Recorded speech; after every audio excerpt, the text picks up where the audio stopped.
Good morning. Today we're going to walk through my solutions to the multiple choice section of the electricity and magnetism portion of the 1998 AP Physics C released exam.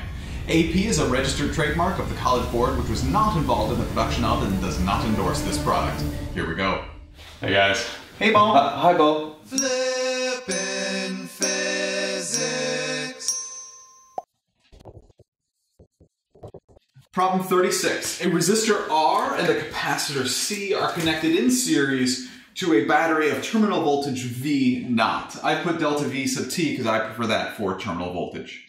Which of the following equations relating the current I in the circuit and the charge Q on the capacitor describes the circuit? Well, this is a Kirchhoff's rules problem. You could see the potential difference around a loop adds up to 0. So that's what we're going to try to figure out here. So we need to set a loop direction and a current direction. Let's start by looking at the battery. Now, the battery has a positive terminal and a negative terminal. The long one is the positive, the short one is the negative terminal. Conventional current is defined by a positive charge. So if you were to put a positive charge anywhere on the circuit, it is going to be, according to the law of charges, repelled from the positive plate and attracted to the negative terminal of the battery. So that is why I chose this as our current direction, because again, a positive charge here is going to be repelled from the positive plate, pushed this way, and pulled toward the negative terminal of the battery.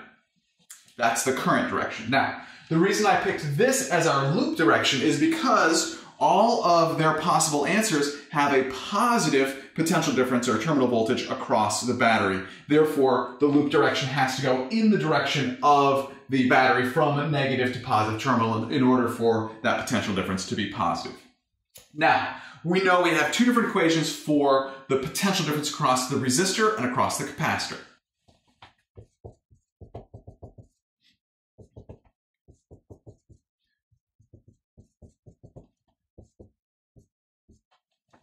So we have the potential difference across the resistor is current times resistance. Now, is it positive or negative? I know according to the answer it's going to be negative, but we should understand why.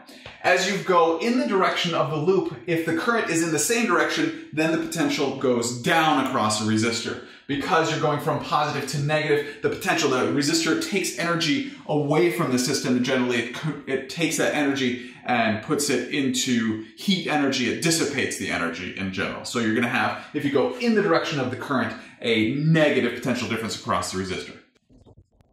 The definition for capacitance is that capacitance is equal to the charge that can be held on the capacitor per potential difference across the capacitor. So we can solve for the potential difference across the capacitor, that's equal to the charge over the capacitance. And we just need to know whether it's going to be positive or negative. And as you're going in the direction of the loop, you're going from the positive to the negative plate of the capacitor. Therefore, that potential difference is going to go down. Therefore, the potential difference across the capacitor is negative Q over C, negative charge over the capacitance of the capacitor. Now we need to look at one of Kirchhoff's rules, which is that the summation of the potential differences around a loop add up to 0. So we're just going to add them all up. And so we can see the potential difference across the battery is positive, the potential difference across the resistor is negative, potential difference across the capacitor is negative, and all of them add up to 0. The correct answer is B.